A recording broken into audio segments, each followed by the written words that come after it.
Добрый вечер. В эфире программа «Детали Лайф». Пожалуй, один из самых интересных и приятных моментов знакомства с другим регионом или страной – это возможность попробовать местную кухню. В этом плане наша республика может предложить гостям свои кулинарные традиции и блюда с интересным вкусом. Сегодня побеседуем на тему гастротуризма и сохранения кулинарных особенностей коми-кухни. Традиционно вы можете оставлять свои комментарии на страничке Юргена ВКонтакте и отправлять на номер в Телеграм. А я представляю нашего гостя. Сегодня в студии Андрей Кияйчик, шеф-повар, финалист проекта «Молодые ножи». Андрей, добрый вечер. Здравствуйте. Мы знаем, что сегодня вы, конечно, известный, опытный шеф-повар. Через многие рестораны, так сказать, прошли. Но знаем, что изначально видели себя в другой профессии. Да, все верно. То есть я шел вообще на дизайнера. И как-то не сложилось.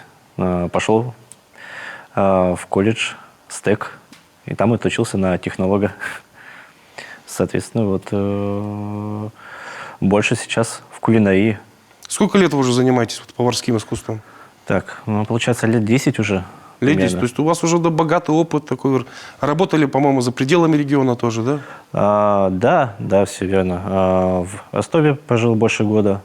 После Ростова я перебрался в Питер. Там прожил где-то пару лет. Иногда ездил в Москву периодически. Потом в связи с пандемией вернулся в родной город. Что нравилось, может быть, в работе в Ростове, что запомнилось, работая там, в тех заведениях общепита? Там больше работал с мясом, то есть погружался в эту всю мясную историю, гастрономию. То есть было интересно узнавать что-то новое. То есть здесь особо такого не найдешь опыта. Там, наверное, все равно больше в такие центры стекается народу из разных тоже городов, поэтому там, наверное, есть с кем пообщаться. Да, конечно, то есть там другой совсем люд, много опытных людей в своем деле, много кто побывал в Европе, то есть набрался опыта там, потом, соответственно, передал другим. Есть, кстати, уже, наверное, может быть, какие-то ученики, даже за 10 лет уже, наверное, кто-то есть, подмастерье? Приходят практиканты периодически, то есть интересуются. Есть, да, подрастающее поколение? Вы финалист проекта «Молодые ножи». В отборочном туре предложили необычный рецепт куриной грудки. Расскажите нам, тоже, может, кто-то не видел, что там была за грудка с каким-то, по-моему, брусничным соусом или что-то такое. Что? Куриную грудку, помните? Не куриную, точнее, утиная грудка. Утиная грудка. Да, то есть была такая идея взять утиную грудку и приготовить ее с корнеплодами, с местными ягодами и добавить чуть-чуть пикантности с помощью черного чеснока. Получилось? Да, конечно, пошел в сам проект попал. Это очень здорово, на самом деле. Мне подсказывают, что у нас есть на связи тоже один из наших героев. У нас, потому что, насколько вы знаете, наверное, тоже, что в республике проводится фестиваль Шаньга-фест, да, не первый год. И он знаком жителям, гостям региона. И проходит несколько дней, каждый желающий может попробовать необычные блюда от известных шеф-поваров. Сейчас с нами на прямой связи как раз заместитель министра культуры, туризма и архивного дела Вячеслав Попов. Вячеслав Васильевич, добрый вечер. Буррыт, Дона телевизор видели сейчас. Добрый вечер, Северин. Давайте напомним, сколько лет уже существует наш Шаньга-фест. Наш Шаньга-фест уже в прошлом году отметил свой первый юбилей. 5-й раз мы его провели. А в этом году он будет уже 6-й. Несомненно, он является традиционным уже праздником, попавшим в наш событийный календарь. И нас он, в первую очередь, знакомит с кухнями финно-угорских народов. Марийской, мордовской, удмуртской, самской, финской. И в прошлом году мы впервые попробовали новый формат, и один из ужинов был посвящен дагестанской кухне, что привело к какой-то некой пикантности этого мероприятия. И тоже нашим гостям фестиваля очень понравилось. Поэтому 6-й раз будем в этом году этот фестиваль. У нас же он проходит в одни и те же сроки, да? Давайте напомним, когда. В августе этого года с нетерпением, как я, как житель Республики Коми, жду этого момента, чтобы наступил август, день рождения Республики Коми, ну и наш традиционный фестиваль Шаньга-фест. Ну, что можно сказать за вот это время, пока он существует, пока не столь продолжительное пока что? Появились, может быть, какие-то постоянные гости? Вы же, наверное, отслеживаете эти моменты? Да, конечно, приезжают и вот в ближайших регионах, финно-угорских в первую очередь. То есть наша основная задача фестиваля, чтобы мы показали все разнообразие, все богатство финно-угорской кухни, а в первую очередь нашей родной коми-кухни. И это наша главная задача. И приезжают с регионов, и уже не первый раз. И в этом году тоже, которые уже приезжали неоднократно, мы с удовольствием примем и будем ждать, пока как бы заявочная кампания не началась. Но как только начнется, я думаю, многие из тех, которые уже приезжали, и уже с новыми блюдами, с новыми рецептами, они приедут в нашу прекрасную Республику Коми. Что можно сказать о масштабах, форматах проведения? Будут ли какие-то изменения? Я так, насколько отслеживаю, постоянно каждый год что-то немножко меняется, вносится новое. Да, несомненно. Как если помните, да, которые приходили на первый Шаньга-фест, он проводился только на территории этнографического парка нашего, на территории села Иб, и был только там. А вот в последнее время мы поменяли формат, он уже проходит примерно неделю, он и затрагивает, то есть проводится он на многих площадках, ресторанах, кафе города Сыктывкара. И поэтому он недельный формат, то есть вот это новшество. В этом году, как будут подробности, пока еще не могу разгласить, пока еще думаем как. Ну, я думаю, что-то новое, интересное, несомненно, ожидает наших жителей республики, ну и гостей, которые захотят приехать и посмотреть на традиционную коми-кухню и традиционную кухню финно-угорских и других народов Российской Федерации, не только Российской Федерации.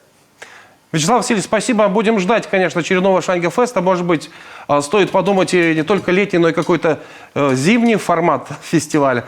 Было бы тоже, мне кажется, интересно. Спасибо вам большое. Пожалуйста, всего доброго. Итак, друзья, с нами был на связи заместитель министра культуры, туризма и архивного дела Вячеслав Попов. Мы говорили о предстоящем фестивале Шаньга-фест, который, надеемся, состоится также в августе. Традиционно, кстати. Андрей, бывали на Шаньга-фесте? Не удавалось. Вы, наверное, все в работе. Да, в основном все в работе. И слышал неоднократно, что есть такой фестиваль, но ни разу там не был. Вот. Последнее, в принципе, посещение Иба было. Вот мы с женой ездили в январе, и немножко нас разочаровало, если честно. Вот если говорить о какой-то гастрономической аутентичности кухни нашего региона, можно что-то выделить? Потому что ведь в целом, если так присмотреться, то кухни северных народов, они довольно схожи, и не так много элементов, наверное, как более южные, скажем так. Тут, скорее всего, больше идет акцент к локальности, то есть использование именно местных каких-то продуктов, то есть основа дичи, кисломолочки, трав. Зимой, естественно, это немножко этот ассортимент уменьшается. Но в целом, то есть здесь больше основа вот как раз на локальных продуктах. Вот. Какие-то местные технологии приготовления, то есть может быть что-то больше в печи. Вот. Но чтобы прям индивидуальности какой-то, по мне так вроде бы и особо и не было. Ну, какие-то, может быть, отдельные акценты, да? То есть, понятно, что выпечка, допустим, схожая, например, с карелами, с другими финно-уграми. Да, то есть тут, как я уже сказал, то есть больше идет на использование локальных продуктов. Вот, только и всего. Ну вот, как считаете, у нас, наверное, не так много заведений, которые могут предложить вот именно что-то, блюдо из коми-кухни. Почему вот такое? Из коми-кухни, если честно, даже вот не могу, так сказать, встретить блюда, которые могут предложить рестораны. Вот. Скорее всего, это больше связано с тем, что никто не развивает всю эту историю. В основном все... То есть, в принципе, тут есть как бы где развернуться поле, да? Было бы желание, так сказать, то да, то есть можно пойти к этому, включить голову, и как-то поразвивать эту всю историю. Просто больше всем привычно взять то, что уже есть, салат «Цезарь», к примеру. И Ну да. его повторить еще 20 раз. Ну вот. Лучше сделать такая известная интерпретация. Ну вот если представить, что вы открываете ресторан вот с упором именно на коми-кухню, то что бы вошло у вас в меню, например? Что бы вы предложили вот так навскидку? Какие-то позиции, может быть, вот там, не знаю, салаты, первые, горячие напитки? Ну, само собой, то есть я бы взял бы концепт, это сезонное меню, и, соответственно, бы использовал локальные продукты, которые можно достать именно в нашей среде. То есть, скорее всего, в основном это бы использовалась дичь, рыба речная, ну вот, всевозможные пшеницы, ягоды, грибы. То есть, скорее всего, используются такие технологии, как квашение, томление, то есть в этом всем роде. То есть максимально аутентичное такое что-то, да, ближе? Ну, конечно, не в печи бы это все готовилось. Ну, понятно, да, вот, что в производственных то есть, масштабах это сложно но в обеспечить. целом, то есть, да, было бы больше уклон в это. Ну, мне кажется, это было бы интересно. Может быть, кто-то решится на это попробовать. Ну, а мы вот, к слову, вышли на улицу, чтобы спросить людей, какие коми-блюда они знают и, может быть, даже готовят. Давайте посмотрим, что они отвечали. Черенянь знаю и шанги знаю, а больше-то никаких не знаю. Рыбник, мать, чего не знаешь? Ну, это и есть черенянь, Ну, покойник. Черенянь, пирог я люблю. Как он готовится? Ну, все по-разному. Я в духовке, как обычно, тесто сама делаю, тоненько раскатываю, ложу рыбку с луком, с маслицем. Паренчатая морковка печеная или сушеная. Помачка. Что это такое?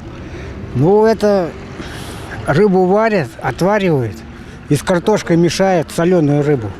Капуста капуста. вареная, Насколько я знаю, пельмень, по-моему, берет свое начало отсюда, с коми. шанги. Шумишит когда-то. Что это такое? Это кислые щи. Это перловка, сваренная на простокваше, да. Ну, это печки, в русской печке готовили. в русской Было печке очень вкусно. готовят. Я, например, пеку шанги с картошкой, с рыбой, с дильем, с тигом. Чака-суп – это суп грибной. Ачаш – это на кефире пшено, не пшено, овсянку разводят. Косяй – это мясо, раньше же скот держали.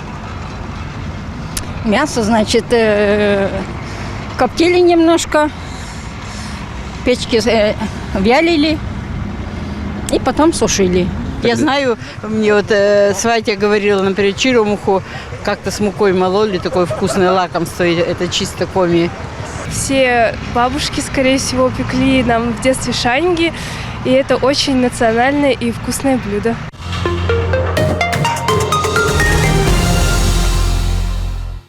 Продолжаются детали лайф, но вот, как видим, люди на улицах знают блюда и готовят их очень вкусные.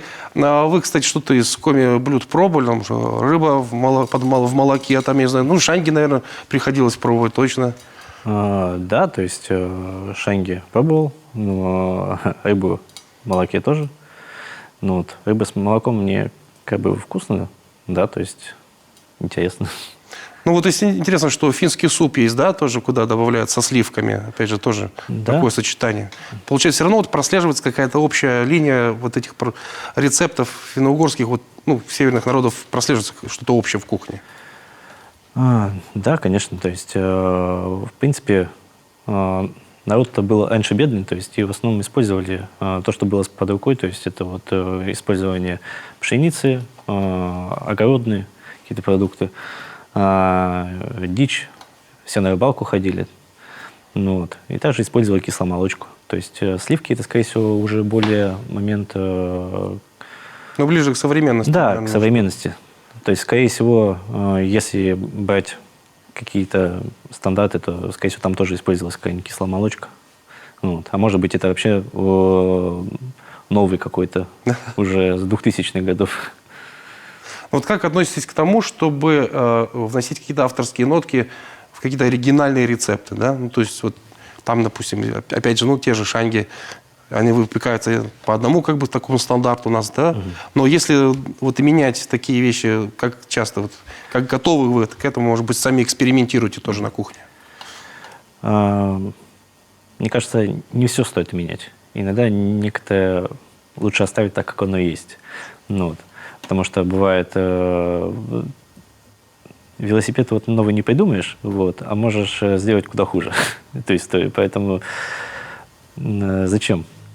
Лучше вот пускай шаньга остается этой шаньгой. Чтобы она была вот именно, чтобы человек захотел, если приехать к нам, да, мог попробовать, да, там, да, как конечно. она есть на самом деле. Ну, вот. Зачем тот же самый борщ трогать, если он не поменяется? Борщ это вообще святое, его лучше не трогать, его лучше есть на третий день. Да, само собой. Да, есть много, как бы, так скажем, извращений, кто-нибудь там сделать из него крем какой-то, из этого борща, мороженое, но зачем? Если он и так вкусный. Я с вами согласен. Сейчас, друзья, сделаем небольшую остановку в нашем эфире, ну и вернемся через минутку в студию, продолжим обсуждать возможности, так, в том числе и гастротуризма в нашем регионе. Это «Детали Лайв». Сегодня говорим о коми-кухне, о том, что могло бы стать такой возможностью для привлечения туристов, тех, кто любит вкусно поесть из других регионов.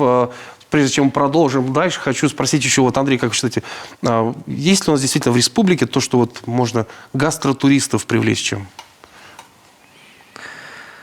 С какими-то нотками таежности такое, да? Какими-то нотками таежности. Скорее всего, если ехать куда-нибудь в село, как вариант, по городу найдете только Цезарь. Карбонару можете найти. Но это... Карбонара по коме. Это было бы интересно.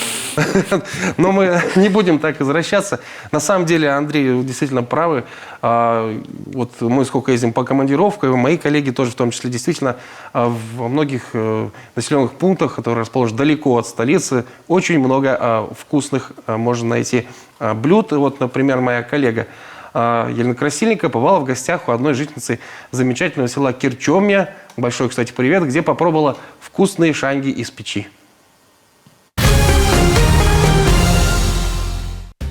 Нина Антоновна, в прошлом глава Кирчомья, автор песен и стихов, участница фестиваля «Василей», человек гостеприимный. К нашему приезду приготовила в печке мясной суп и топленое молоко. А все вместе мы учились делать рача-нянь – хлеб в форме. Вот это вот рач и быстрый хлеб рача-нянь. Что с рукой, спросили мы хозяйку дома. Говорит, накануне активно поиграла в волейбол. Впрочем, мастер-классу это никак не помешало. Начали мы, как ни странно, с веника. Нина Ладыгина пояснила, почему он нам непременно понадобится.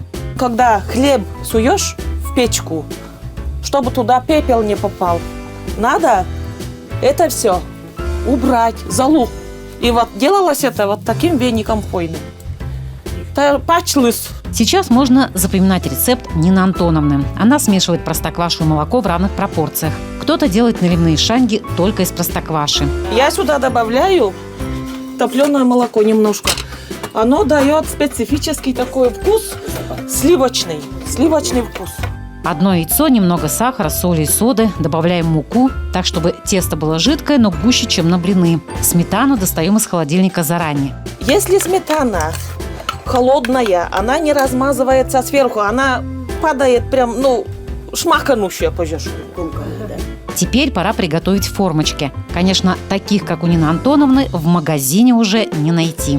Формочки, бабушкины, хруст-палладьевские формочки, их всего 7, но мне их хватает вполне. Потому что если печка большая, конечно, пользуются формами побольше, а у меня вот столечко. И мне хватает. Наливаем тесто, смазываем сметаной и кладем формочки в печку специальной лопатой или кочергой. Пока шанги пекутся, хозяйка рассказывает о своем доме. Когда-то это был второй этаж колхозной конторы. Жил здесь дед Нины Ладыгиной Иван Степанович Хруст. Кстати, фамилию он придумал себе сам. Тарабукиных-то много, а Хруст один. Сохранились его дневники, где он описывал каждый свой день. А нам пора к печке, шанги уже подрумянились. Пробуем, это невероятно вкусно. Что ж, стоит поэкспериментировать на городской кухне. А у вас получилось?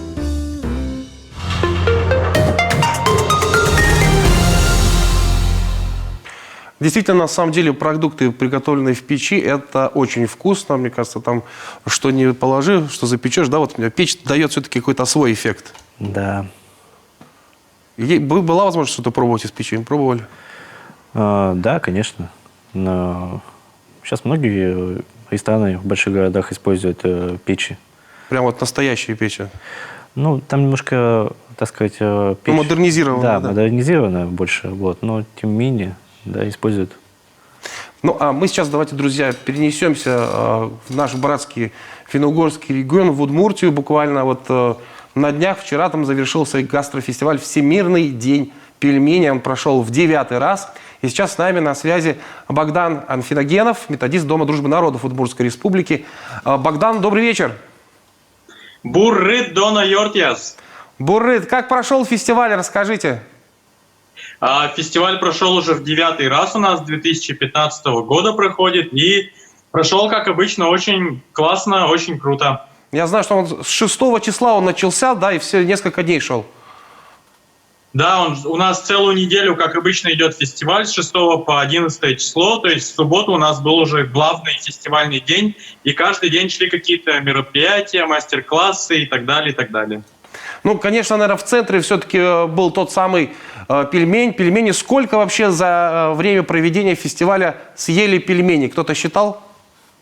Ну да, у нас уже есть статистика, уже есть, и написано у нас на сайте, что 11 тонн пельменей съели вообще за всю неделю.